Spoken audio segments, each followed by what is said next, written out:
네, 안녕하세요. 복잡한 시스템의 혁신적인 개발을 위한 NCS MBSE 솔루션이라는 주제로 이번 NCS 11월 먼슬리 웨비나를 진행할 전경우입니다. 제가 오늘 발표는 이 항공우주 사례를 이용을 해서 발표를 드릴 텐데, 이 항공우주 산업뿐만 아니고 자동차라던가 하이테크와 같은 범용적으로 이 NCS MBSE 솔루션을 사용을 할 수 있기 때문에 오늘 발표를 통해서 여러분들 실무에 어떻게 하면 이 NCS MBSE 솔루션을 적용을 할 수 있을지에 대한 인사이트들을 많이 얻어가실 수 있으면 좋겠습니다. 그래서 이 시스템 엔지니어링이 왜 필요할까요? 왼쪽 그래프를 보시면 이 전체 개발 라이프 사이클 동안 발생하는 비용에 대해서 그래프로 나타냈는데요.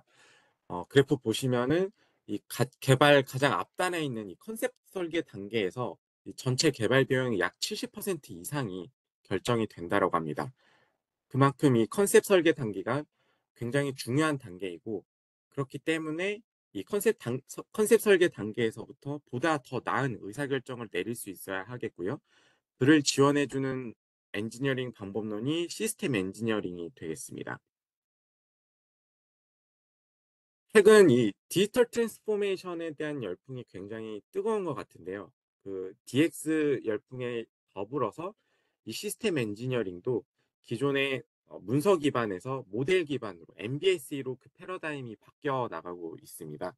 그래서 이 MBSE를 통해서 개발 전체 라이프 사이클을 동안에 이 개발 프로세스를 효율적으로 하고자 하는 것이 MBSE가 주장하는 것이고요. 여기에서 이 MBSE에서의 가장 큰 핵심은 시스템 아키텍처 모델이 되겠습니다.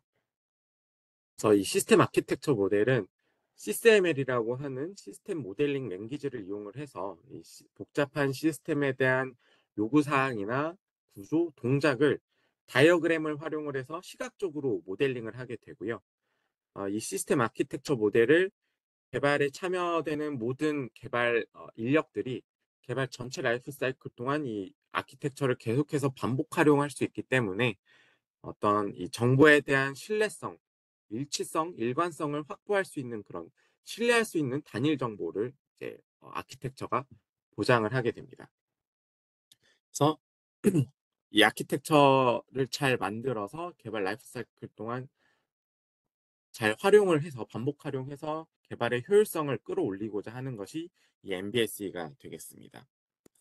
이 아키텍처 모델에 대해서 간단히만 먼저 소개를 드리고 뒤에서 좀 더 디테일하게 설명을 드릴 텐데요. 크게 이제 5가지로 조금 나눠볼 수 있을 것 같습니다. 보시는 것처럼 요구사항이 먼저 시스템에 대한 요구사항을 이렇게 테이블 형식이나 혹은 다이어그램 형식으로 이렇게 모델링을 하게 되고요. 그리고 시스템에 필요한 기능들도 역시 아키텍처를 활용을 해서 모델링을 하게 됩니다. 기능을 수행하기 위해 필요한 구조도 이렇게 나타낼 수가 있고요. 기능이 동작하는 순서도 역시 아키텍처로 모델링을 할 수 있습니다. 그 마지막으로 이 아키텍처 간의 요구사항 간의 이 추적성도 보시는 것처럼 이제 모델링을 할 수 있는데, 지금 보여드리는 이 5가지를 모두 다 활용해야지만 아키텍처를 만드는 것이고 또 MBS를 하는 것은 아닙니다. 각 개발 환경에 맞게끔 필요한 요소들을 선택적으로 활용을 해서 이 아키텍처를 만드는 것이 키포인트이기 때문에 이 아키텍처 그리고 MBS를 하는데 어려움을 크게 느끼실 필요는 없을 것 같고, 네, 개발 환경에 맞게끔 커스터마이징을 잘 활용하는 것이 이제 좋은 아키텍처, 좋은 MBS다라고 말씀을 드릴 수 있겠습니다. 이렇게 최근 몇 년간 이 MBS에 대한 관심이 굉장히 뜨거운데, 실상 이 MBS를 현재 국내 기준으로 적극적으로 활용하고 있는 기업은 그렇게 많지는 않은 것 같습니다. 제가 다양한 고객들 또 여러 행사들을 참여하면서 국내에서는 이 MBS가 왜 도입이 잘 안 되는 것일까를 조금 분석을 해보았는데요. 첫 번째로는 이 기업의 이 MBS를 수행하는 전담 인력이 없다라는 것이 문제점 중에 하나인 것 같습니다. 또 하나는 고립된 작업 방식인데요. 일부 기업에서는 이 MBS를 하는 팀이 전담으로 있는 기업들도 있습니다. 하지만 그 기업들의 개발 환경을 얘기를 들어보니 아키텍처는 굉장히 잘 만드시더라고요. 근데 이 아키텍처를 그다음에 어떻게 활용할지에 대한 방법은 없으신 것 같습니다. 나는 단순히 아키텍처만 잘 만들면 돼. 그 이후에 어떻게 되든 개 기업 전사 관점에서 활용하는 것이 아니고 '나는 내 업무는 아키텍처만 만드는 것이기 때문에 이 SE만 잘하면 돼.'라는 그러한 마인드 때문에 이 MBSE가 전사 확대가 잘 안 되는 것 같습니다.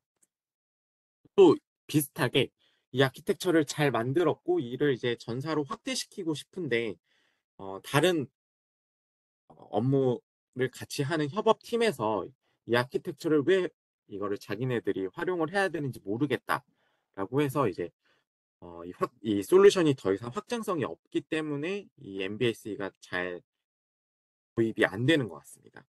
그리고 마지막으로는 이 아키텍처 모델링 도구에 대한 사용법 미숙으로 인해 이 MBSE가 도입이 잘 되지 않는 것 같은데요. 앞서 말씀드린 이 세 가지 같은 경우는 기업과 그리고 벤더사들이 잘 협업해서 이를 해결을 해나가야 할 것 같고요. 그리고 마지막에 이 네 번째 도구 사용법이 온전히 이제 벤더사 측에서 이 도구 사용법에 대한 어떤 해결, 지원을 해드려야 될 것 같습니다.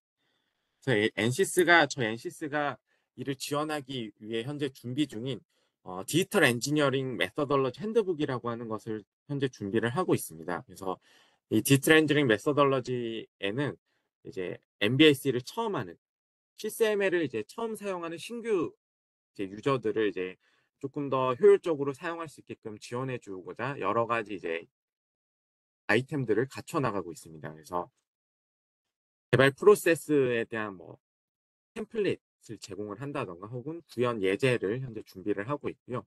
그리고 앞서도 잠깐 말씀드렸던 각 개발 환경에 맞는 업무 환경에 맞는 프로세스로 이제 커스터마이징을 할 수 있게끔 이 방법론을 이제 현재 준비를 하고 있습니다. 이 핸드북 같은 경우는 현재 내년도 이제 25R1 또는 R2의 릴리즈가 될 것으로 현재 예상을 하고 있습니다. 이 엔시스가 말하는 이 MBSE 프레임워크의 큰 핵심을 이제 소개를 드릴 텐데요. 먼저 왼쪽에 시스템 아키텍처 모델이 이제 준비가 되어 있고요. 또 오른쪽에는 시뮬레이션 모델이 준비가 되어 있습니다. 그러면 앞서 계속 강조드리는 이 아키텍처를 뒷단의 개발 프로세스에 계속해서 잘 활용할 수 있게끔 하는 것이 MBS의 키포인트다라고 말씀을 드렸는데 이 엔시스의 MBS는 이 양쪽 모델을 서로 잘 통합해주는 기능을 지원을 해드리고 있습니다. 그래서 이 통합하는 관점에서 아키텍처 같은 경우는 왼쪽에 지금 보이시는 이 엔시스 셈이라고 하는 도구뿐만 아니고 타사의 다른 5가지 벤더사들의 아키텍처 모델들도 시뮬레이션과 잘 통합을 시킬 수가 있고요. 또 시뮬레이션 쪽으로 넘어와서도 엔시스가 가지고 있는 이 시뮬레이션 도구뿐만 아니고 뭐 인하우스 툴이라던가 혹은 엔시스 이외의 서드파티 시뮬레이션 도구들도 이 엔시스 MBSE 프레임워크 안에서 이제 잘 통합을 시킬 수가 있습니다. 이 셈에 대한 기능 소개를 간단하게 조금 드리겠습니다.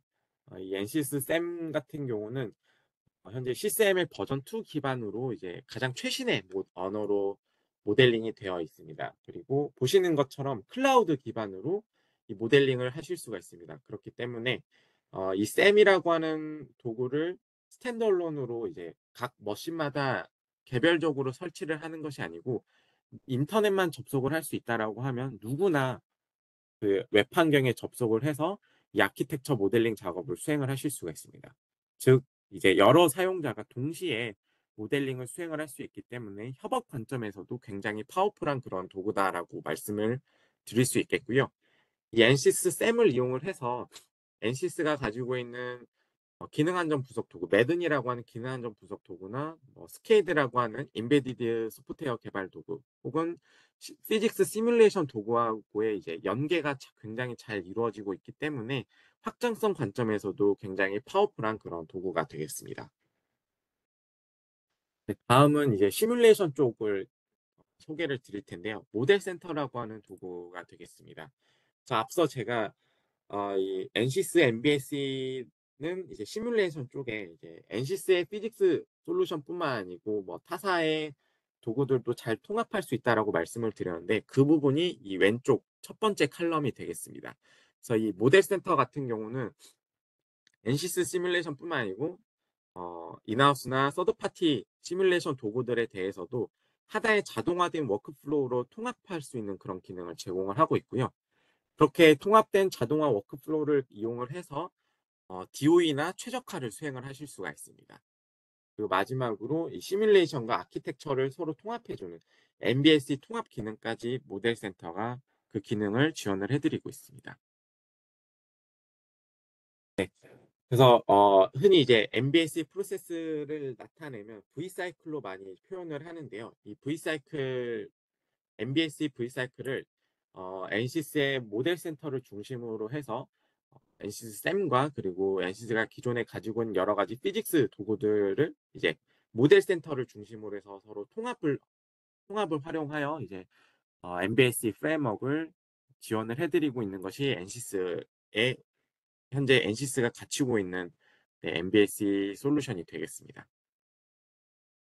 이 MBSE 프레임워크를 이용을 해서 실제로 이제 국방 쪽에서 항공산업 쪽에서 MBS 프레임워크를 활용한 사례를 조금 소개를 드리려고 하는데요.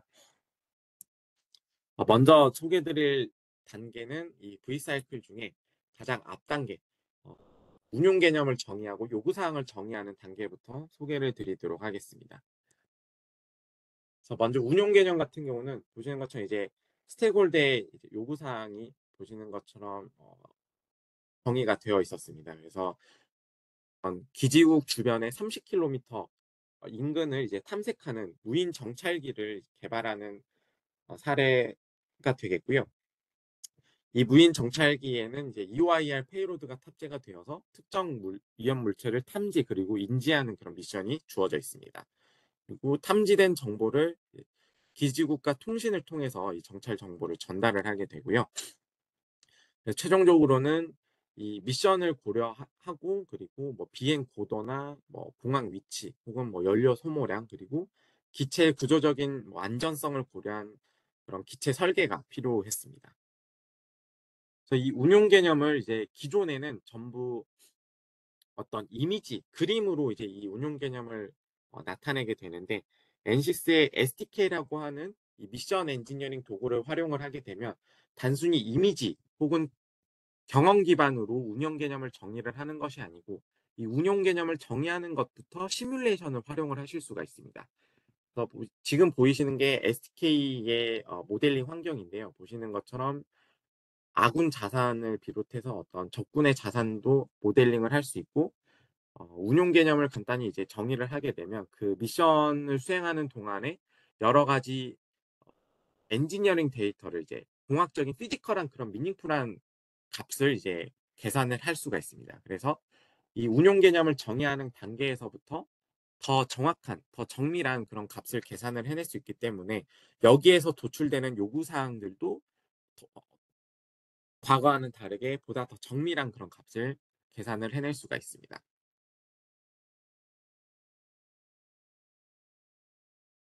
네, 그래서 이 SDK 상에서 이 무인기에 대한 고유 특성을 설계를 했습니다. 보시는 것처럼 공력 계통이나 뭐 추진 계통, 동력학 부분을 간단하게 모델링을 할 수 있고요. 이 모델링을 통해서 이 무인기의 어떤 임무 거리나 혹은 임무 시간 또는 뭐 운용 고도화 같은 여러 가지 요구 사항들을 도출을 해낼 수 있었습니다. 네. 또한 이 SDK 상에서는 그 무인기 자체에 대한 어떤 다이나믹 특성뿐만 아니고 이 무인기에 탑재되는 페이로드에 대한 특성들도 분석을 할 수 있습니다. 그래서 대표적으로 이제 EOIR 카메라던가 혹은 통신에 대한 부분들도 모델링을 하고 시뮬레이션을 수행을 할 수가 있는데요. 이 사례에서는 EO 장비에 대한 페이로드를 분석을 했습니다. 그래서 기존에 가지고 있는 EO 장비를 활용을 해서 이 미션을 수행을 했을 때 3km 이내에 있는 물체는 탐지는 가능했지만 이 물체에 대해서 1.5km로 범위를 좁혔을 때 그 물체를 인지하기에는 기존 장비로는 조금 어려웠습니다. 그렇기 때문에 이 1.5 킬로미터 이내에 있는 물체도 인지할 수 있는 새로운 카메라 어 설계가 필요하다라는 것을 이 SDK사에서의 미션 해석을 통해서 도출을 해낼 수 있었습니다. 다음으로는 이 컨옵스를 통해서 도출된 요구 사항을 아키텍처로 정리를 하고 컨셉 단계에서 트레이드 스터디를 통해서 최적의 어떤 2호 카메라 타입을 선정하는 프로세스를 소개를 드리도록 하겠습니다. 먼저 아키텍처 같은 경우는 5가지 칼럼을 모두 사용을 했습니다. 그래서 요구 사항을 정의를 하고 그 요구 사항을 토대로 필요한 기능을 모델링을 했고 그 기능을 수행하기 위한 구조를 할당을 했고요.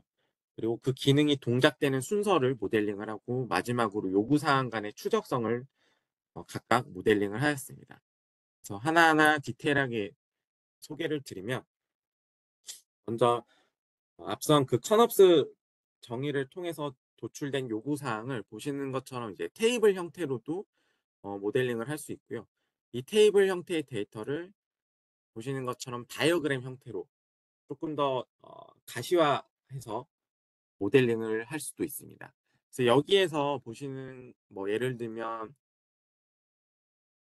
지금 뭐 최대 속도는 120km 이상이어야 된다라는 뭐 이런 요구 사항이 이제 정리가 텍스트 기반으로 정리가 되어 있는데 지금 이것 자체가 모델이기 때문에 이 텍스트를 하나의 어떤 파라미터로 오브젝트로 변경을 해줘야 됩니다. 그래서 이것을 지금 현재는 텍스트로 묘사가 되어 있지만 기술이 되어 있지만 이게 모델 NCS MBSE 프레임워크를 활용을 하게 되면 이 텍스트가 특히 이 120km라고 하는 이 텍스트가 단순히 어, 텍스트로 끝나는 것이 아니고 이것이 이제 파라미터로 변경이 되어서 나중에 시뮬레이션이 되었을 때 시뮬레이션 결과값이 이 120km라고 하는 이 크라이테리아하고 서로 비교 검증이 다이렉트로 되어서 해석이 완료가 되면 이 요구 사항을 만족하는지에 대한 베리피케이션까지 자동으로 수행을 할 수 있게 됩니다. 그래서 현재 여기에 모델링 되어 있는 기술되어 있는 이 텍스트들이 단순히 텍스트로 끝나는 것이 아니고 이것들이 다 파라미터로 변환이 되어서 어, 나중에 요구사항에 대한 검증까지 바로바로 수행을 하실 수가 있습니다. 다음은 기능 분해 그리고 할당인데요. 이 무인기가 이 미션을 수행하는 데 필요한 기능을 크게 4가지로 간단하게 모델링을 하였습니다. 그래서 먼저 무인기가 이륙하고 착륙하는 기능, 그리고 미션을 수행하는 동안 특정 물체를 위협을 감지하는 기능, 그리고 마지막으로 감지된 정보를 기지국과 통신하는 기능, 이렇게 4가지를 모델링을 했고요. 그리고 이 4가지 기능을 수행하기 위해 필요한 구조들도 모델링을 하고 그 구조의 기능을 이렇게 할당을 시켜주었습니다. 그 구조에는 이제 정찰 무인기라고 하는 기체, 그리고 탐지 시스템, 통신 시스템 이렇게 3가지를 각각 모델링을 했고요. 더 나아가서는 이 3가지 모델링 구조 관점에서의 모델링을 조금 더 브레이크다운, 디컴포징을 수행을 하였습니다. 그래서 정찰 무인기를 구성하는 이제 컴포넌트를 이렇게 한 번 더 브레이크 다운을 했고, 그리고 각 컴포넌트를 또 구성하는 서브 컴포넌트들을 이렇게 또 모델링을 해주었습니다. 그리고 각 컴포넌트들을 설계하기 위해 필요한 주요 키 파라미터들도 이렇게 모델링을 해주었습니다. 그래서 여기에서 지금 현재 이미지에는 어떤 값이 입력이 되어 있지는 않지만 여기에 이제 아키텍처의 값이 입력이 되고 나중에 이제 MBSE 프로세스를 활용을 하게 되면 각 어떤 시뮬레이션 도메인 익스퍼트들이 아니더라도 이 아키텍처에 있는 정보, 이 값을 바꿔가면서 이 아키텍처를 활용해서 시뮬레이션을 수행을 하고 그리고 아웃풋이 나왔을 때 그 아웃풋이 요구사항을 만족하는지 대한 베리피케이션까지도 이 MBSE 프레임워크 상에서 도메인 익스퍼트들이 아니더라도 누구나 쉽게 이 시스템에 대한 성능을 분석하고 검증을 수행을 하실 수가 있겠습니다. 다음으로는 동작을 나타내 주었고요. 앞선 그 기능 부분을 모델링할 때 모델링했던 그 4가지 기능에 대해서 순서를 이렇게 나타내 주었습니다. 그래서 이륙을 하고 감지를 하고 감지된 정보를 통신을 하고 마지막에 이제 착륙하는 순서가 진행이 되고, 여기에서 이제 이륙에 대한 부분을 조금 더 디테일하게 또 모델링을 할 수 있습니다. 그래서 이렇게 지금 한번 레벨을 한번 또 다운 시켜 가지고 디테일한 이륙에 대한 부분을 또 모델링을 했고요. 여기에서 혹시 더 필요하다라고 하면 특정 부분을 또 디테일하게 또 브레이크다운해서 모델링을 할 수 있겠습니다. 그리고 마지막으로 이제 추적성 부분입니다. 그래서 앞서 잠깐 언급을 드렸었는데요. 지금 보시는 것처럼 이제 구조 다이어그램에 들어있는 어떤 설계 파라미터들과 그리고 요구사항 다이어그램을 보시는 이제 satisfy라고 하는 관계도를 이용을 해서 서로 연결을 시켜줍니다. 그러면 이제 이 아키텍처를 가지고 시뮬레이션을 돌렸을 때 아웃풋이 아키텍처에 업데이트가 되고, 그 업데이트된 아키텍처 정보는 이 요구사항 다이어그램과 서로 연결이 되어 있기 때문에 그 도출된 아웃풋이 요구사항을 만족하는지에 대한 베리피케이션까지 한 번에 이 MBSE 프로세스를 활용을 해서 검증을 수행을 하실 수가 있겠습니다. 이에 대한 부분은 뒤에서 영상으로 다시 한번 소개를 드리도록 하겠습니다. 이렇게 아키텍처 부분을 모델링을 했고요. 시뮬레이션 같은 부분은 여기에서는 제일 먼저 그 커멉스 소개를 드릴 때 보여드렸던 그 SDK 모델이 활용이 되었고요. 그 SDK뿐만 아니고 현재 기존에 보유하고 있었던 센서에 대한 카탈로그 데이터를 활용을 하였습니다. 그래서 카탈로그 데이터와 그리고 센서 데이터를 이제 하나의 워크플로우로 모델 센터를 이용을 해서 구성을 해줬고요. 이 워크플로우를 가지고 이제 여러 가지 DOE라던가 설계 분석을 하실 수가 있습니다. 그래서 이 워크플로우를 가지고 이제 시뮬레이션을 돌리게 되면 이 무인기에 대한 여러 가지 플라이 프로파일들을 이제 도출을 할 수 있고, 혹은 센서 EO 장비에 대한 특성들도 간단하게 이제 아웃풋으로 도출을 해낼 수가 있습니다. 그래서 여기까지 이제 아키텍처 부분에 대한 설명 그리고 시뮬레이션 부분에 대한 설명을 드렸는데, NCC MBS는 이 양쪽을 잘 통합해 주는 것이 가장 큰 장점이다라고 서두에 소개를 드렸습니다. 그래서 그 부분에 대한 시연 영상을 보여드리도록 하겠습니다. 지금 먼저는 이제 NCC 샘을 이용을 해서 아키텍처를 모델링을 한 모습이 되겠고요. 보시는 것처럼 요구사항을 테이블 형식으로도 이렇게 나타낼 수가 있고, 혹은 다이어그램 형식으로도 보시는 것처럼 나타낼 수가 있습니다. 그리고 지금 환경은 전부 인터넷 웹상에서 이 작업을 수행을 한 결과가 되겠습니다. 구조 같은 부분 그리고 추적성 이렇게 모델링을 해주었고요. 여기에 있는 값을 활용을 해서 시뮬레이션을 수행을 하게 됩니다.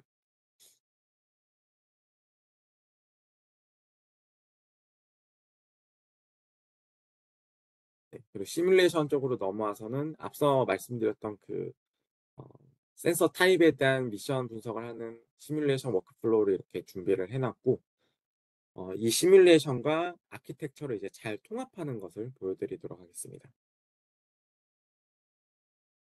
통합하는 것은 어, 별도로 어떤 코딩 개발을 별도로 하지 않고 단순히 파라미터들을 드래그 앤 드랍만 해주면 굉장히 손쉽게 통합을 수행을 하실 수가 있고요. 지금 보시는 오른쪽에 있는 게 이제 시뮬레이션 이 모델 센터 상에 있는 시뮬레이션에 있는 파라미터가 되겠고, 왼쪽에 있는 게 아키텍처에 모델링 되어 있는 파라미터가 되겠습니다. 그래서 이 양쪽 파라미터를 드래그 앤 드랍해서 연결을 시켜주시면 되고, 혹은 만약에 이 양쪽 파라미터를 네이밍을 같게 모델링을 해놨다라고 하면 버튼 하나만 클릭하면 이렇게 오토링크 기능도 사용을 하실 수가 있습니다. 오토링크를 이용을 하면 굉장히 손쉽게 여러 가지 파라미터를 시니스하게 또 연결을 시킬 수가 있고, 그게 아니라면 방금 보셨던 것처럼 드래그 앤 드랍을 통해서 이제 파라미터를 연결을 시켜주면 아키텍처랑 시뮬레이션을 이제 통합을 시킬 수가 있겠습니다. 이렇게 통합을 하게 되면 지금 보이시는 게 이제 모델 센터 MBS의 UI가 되겠는데요. 이 모델 센터 MBS 상에서 이제 파라미터의 값을 바꿔가면서 지금 보이시는 것처럼 파라미터 값을 바꿔가면서 시뮬레이션을 수행을 하고, 그리고 요구사항에 대한 검증까지 한 번에 수행을 하실 수가 있습니다. 보시는 것처럼 이렇게 미리 이제 요구사항 안에 이제 트레이서빌리티를 미리 다 부여를 해놨기 때문에 시뮬레이션 결과가 끝나면 페일 패스에 대한 베리피케이션까지 이렇게 모델 센터 MBSE 상에서 한 번에 수행을 하실 수가 있습니다. 그리고 이렇게 값이 이제 도출이 되었으면 여기서 도출된 값을 다시 아키텍처로 업데이트를 시켜줘야 되는데요. 그 업데이트 시켜주는 방법도 지금 보이시는 것처럼 이렇게 버튼 하나만 클릭을 하게 되면 도출된 이 최적해가 아키텍처 상에 보시는 것처럼 이렇게 업데이트가 바로바로 모든 값이 한 번에 업데이트가 됩니다.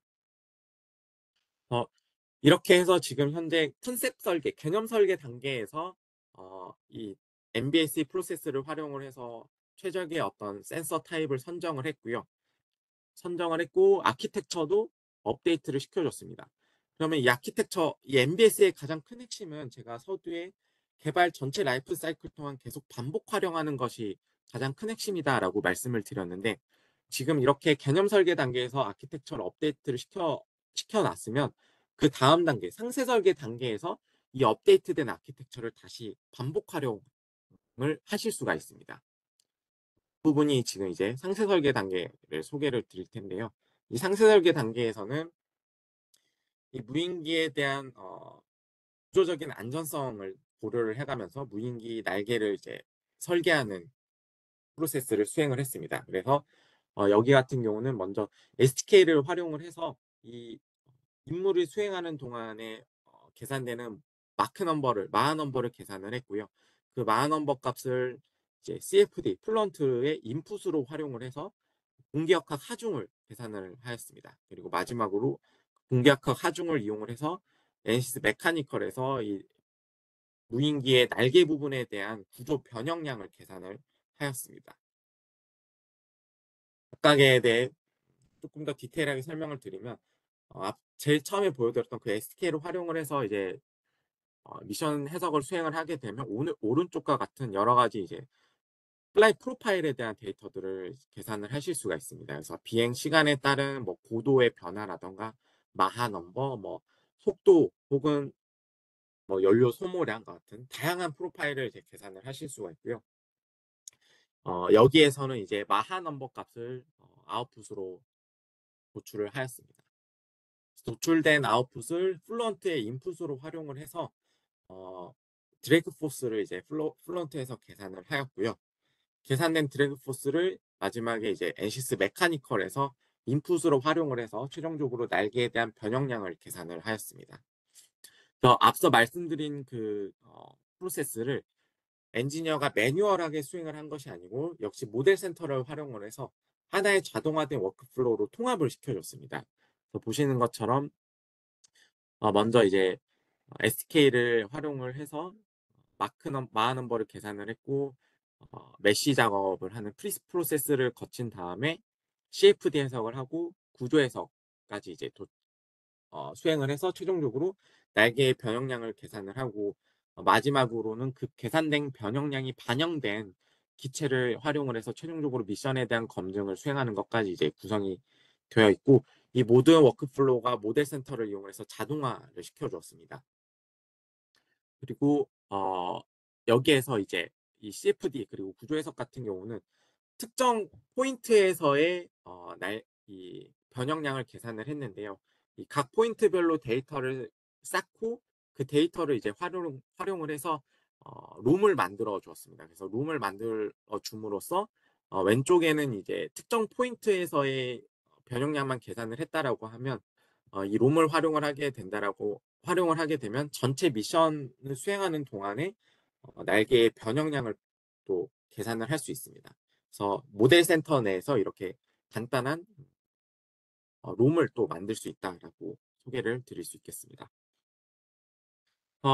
이렇게 해서 이제 시뮬레이션에 대한 부분도 소개를 드렸고, 다시 한번 이제 오른쪽에 방금 말씀드린 그 시뮬레이션 워크플로우와 그리고 컨셉 단계에서 한번 업데이트된 아키텍처를 다시 한번 반복 활용을 해줘서 요구사항에 대한 검증을 또 수행을 할 수 있었습니다. 그래서 결론적으로 이제 이 NCS의 MBSE 방법론은 특정 어떤 개발 단계에서만 활용을 하는 것이 아니고 전체 개발 라이프 사이클 동안 이 아키텍처를 계속해서 반복 활용하실 수 있게끔 지원을 해 드리고 있고요. 어 오늘 보여드린 사례는 이제 항공 사례 쪽을 이용을 해서 전체 개발 라이프 사이클 동안 이 아키텍처를 활용하는 것을 이제 소개를 드렸는데, 또 어떤 고객분들 같은 경우는 내 개발 환경은 이 전체 개발 라이프 사이클 중에서도 특히 이 컴포넌트 단계에서 상세 설계만 수행을 하는데 여기에서는 MBS를 그럼 활용을 못하는 것이 아니냐라고 질문을 주시는 고객분들도 계시는데요. 그 고객분들 같은 경우는 물론 개발 라이프 사이클을 모두 다 수행을 하지 않지만 개발을 수행을 하면 반드시 요구사항에 대한 검증은 반드시 수행을 하셔야 됩니다. 그래서 그분들 같은 경우는 이제 이 특정 단계에서 안에서도 이 아키텍처를 계속 또 활용을 하실 수 있게끔 새로운 방법으로 이 MBSE 워크플로우를 사용을 하실 수 있도록 또 지원을 해 드리고 있습니다. 네. 그래서 제가 오늘 준비한 발표 내용은 이제 항공 사례를 이용을 해서 소개를 드렸는데, 앞서도 말씀드렸듯이 항공 산업뿐만 아니고 자동차나 하이테크 또는 기타 여러 가지 다양한 산업에서 범용적으로 NCC MBS를 이제 활용을 하실 수가 있겠고, 이 아키텍처 부분 같은 경우는 이제 각 개발 환경에 맞게끔 이제 커스터마이징을 하실 수 있도록 또 지원을 해드리고 있습니다. 그래서 오늘 발표를 통해서 실제 업무에 이제 잘 활용을 하실 수 있도록 좀 인사이트들을 많이 얻어가실 수 있는 그런 시간이 되셨으면 좋겠고요. 뭐 질문이 있으시면 질문을 해주시고, 또는 별도로 또 세미나 요청을 해주신다라고 하면 별도 시간을 마련을 해서 세미나도 별도로 진행을 해드릴 수 있도록 하겠습니다.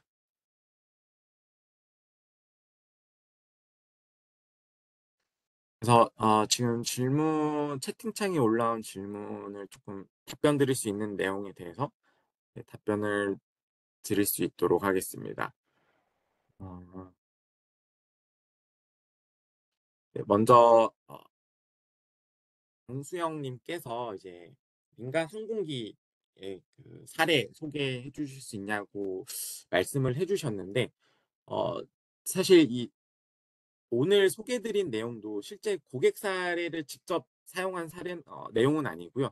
그것을 조금 이제 각색해 가지고 소개를 드렸는데, 잘 아시다시피 특히 국방 혹은 항공 쪽 내용이 컨피덴셜한 부분이 많습니다. 그래서 직접적인 어떤 내용 공유는 조금 어려운데, NCC MBS를 활용을 해서 지금 말씀해 주신 보잉이나 에어버스 혹은 로키드 마틴 또 노스롭 그루만에서 이 MBS를 계속해서 활용을 해 주시고 계시고요. 특히 어 노스롭 그루만 같은 경우는 이 MBSE SDK와 그리고 모델 센터 MBSE 카피수를 꽤 많이 보유를 해서 적극적으로 현재 산업에서 계속 활용을 하시고 있는 것으로 알고 있습니다. 네. 어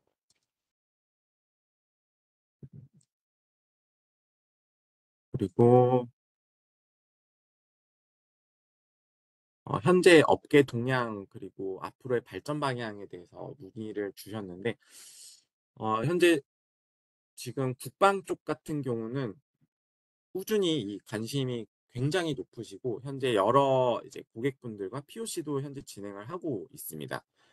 그리고 국방뿐만 아니고 하이테크 쪽에서도 현재 POC 문의가 굉장히 많이 들어오고 계시고 하는데요. 어, 이러한 열풍은 사실 몇 년 전부터 계속 지속은 되어 왔는데 잘 진행이 적극적으로 이것을 활용하시는 분들은 많지는 않으셨던 것 같습니다. 그 이유가 이제 각 기업들의 이제 레디니스가 조금 부족했기 때문이라고 생각을 했는데, 최근 들어서는 이제 여러 이제 고객분들과 미팅을 해보면 고객분들도 레디니스가 많이 올라오신 거를 현재 느끼고 있습니다. 그래서 앞으로는 이 MBS가 조금 더 적극적으로 많이 사용이 되지 않을까라고 기대를 하고 있습니다. 그리고 UIR 카메라 뒷단의 그 인터페이스 부분에 대해서 질문을 주셨는데, 이 부분은 제가 담당하는 것은 아니라서 조금 답변이 어려울 것 같습니다.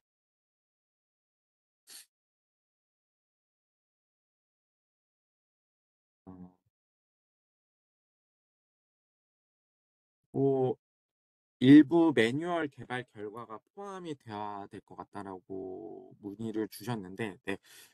맞습니다. 특히 시뮬레이션 쪽 부분을 조금 자동화를 시켜줘야 되는 부분이 있을 것 같은데요. 그 부분에 대한 공수는 조금 필요하다라고 말씀을 드릴 수 있겠습니다. 음. SDK 시뮬레이션 결과를 해석에 반영하려면 어느 정도 정확하게 SDK에서 모델링이 돼야 하는데, 컨셉 단계에서 어떻게 정확도 높을 모델링 가능한가요? 라고 질문을 주셨는데요. 이게 어, 제가 정표를 다시 한번 잠깐 공유를 드리도록 하겠습니다.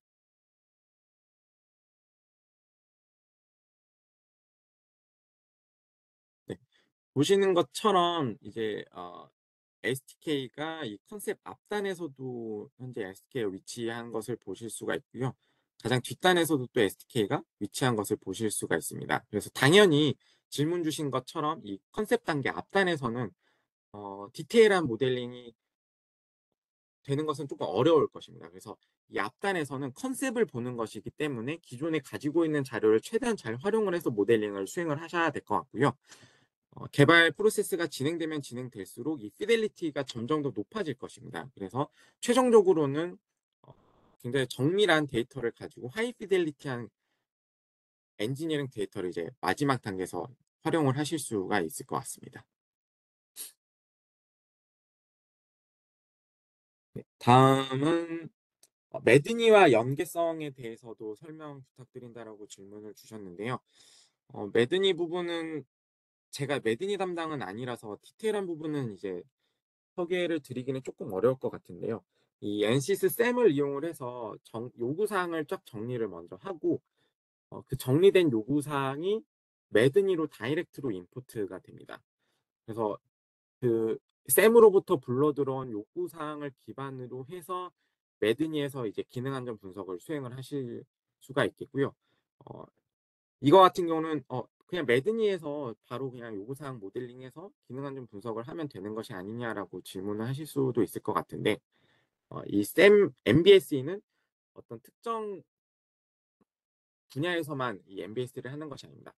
뭐 기능 안전 분석을 하는 팀도, 그리고 혹은 소프트웨어 개발하는 팀, 혹은 시뮬레이션 하는 팀들도 하나의 공통된 아키텍처를 가지고 개발을 이제 진행을 해나가는 것이기 때문에, 이 아키텍처에는 기능 안전을 분석을 하기 위한 요구사항도 정의가 되어 있을 것이고, 소프트웨어 개발하는 데 필요한 요구사항도 정의가 되어 있을 것입니다. 그리고 시뮬레이션 하는 게 필요한 요구사항들도 모두 다 정의가 되어 있어야 될 것이고, 이것들이 이제 각각 요구사항이 이제 사일로하게 이제 활용이 되는 것이 아니고, 결국에는 하나의 시스템을 개발하는 데 필요한 요구사항이기 때문에 결국에는 종합적으로 이제 분석을 해야 될 필요가 있고, 그렇기 때문에 이제 샘을 이용을 해서 종합적으로 요구사항을 먼저 모델링을 하고, 거기에서 이제 필요한 요구사항, 뭐 기능 안전에 필요한 요구사항은 또 매드니를 이용해서 따로 임포트를 해서 기능 안전 부분을 모델링을 하는 식으로, 이런 식으로 이제 진행돼야 되는 것이 MBSE의 키포인트다라고 말씀을 드릴 수 있겠습니다. 네, 다음은 계획된 교육 일정이 있는지 문의를 주셨는데, 현재 이 MBSE 같은 경우는 지금 정규 교육으로 편성된 일정은 없습니다. 그래서 어, NCS 러닝허브 계정을 가지고 계시다라고 하면은 그 러닝허브를 통해서 이제 온라인으로 이제 셀프 트레이닝을 하실 수도 있고요. 혹은 별도로 이제 NCS 코리아 요청을 주시면 프라이빗 형태로도, 네, 교육을 진행을 해드리고 있습니다.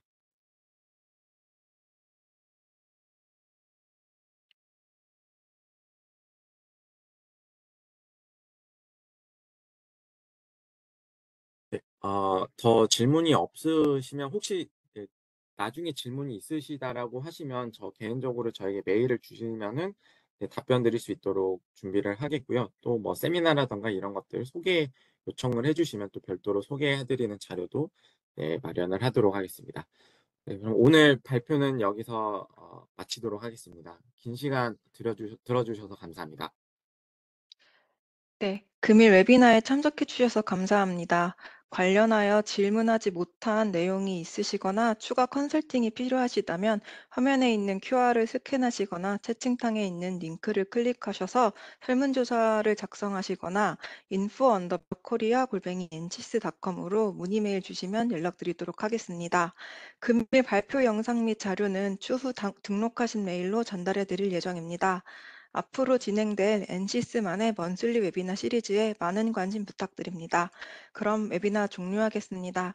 다시 한번 참석해 주셔서 감사합니다.